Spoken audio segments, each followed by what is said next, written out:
When we wrapped Dishonored 1 and the DLC, we started thinking about Emily Kaldwin as protagonist. It became kind of a bit of an obsession for us. Welcome, Lady Emily Kaldwin. To see Emily and treat her the right way, like think really how would she grow up, what would she look like, how would she carry herself. So it's 15 years after the Rat Plague, after the first Dishonored, and Corvo's been training her for 15 years, telling her someday our enemies are going to come for you with knives and you have to be ready.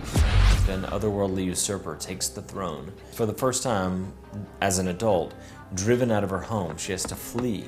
And so the contrast for her is huge. She was an empress one day, the next day she's on the run. And she's trying to unravel the Duke of Serkonos and his allies in order to win back her own throne.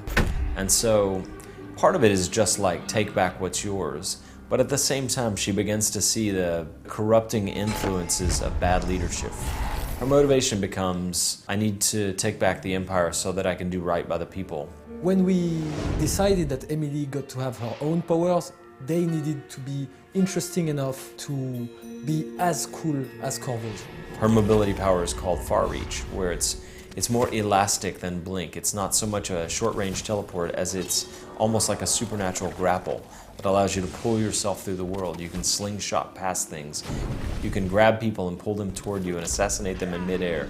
You can pull objects toward yourself. Far Reach can be upgraded in different ways.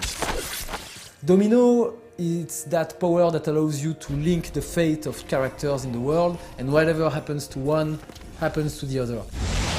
If you look at her powers, most of them are befitting of an empress. She can link people together so that they share the same fate. She can mesmerize a crowd of people. There you are. I feel so empty right now. She's also a young woman who lived a pretty privileged life, punctuated by a brief time of darkness. All hail Her Imperial Majesty, Emily Kaldwin. She uses Shadow Walk and she becomes this inky monstrosity, and then for a brief time does some terrible things and then goes back to being the person that she normally is. And then it gets a bit crazy because Emily also has the power of doppelganger, where she can create a reflection of herself. It can be used to distract AI enemies, or it can be upgraded so that it's actually lethal and it can assassinate. So whether you play Emily or Corvo, you work your way through the same set of missions. But that said, Emily's commentary on the world is sometimes similar to Corvo's, but sometimes it's different based on her perspective. I wish I could just run away from all this.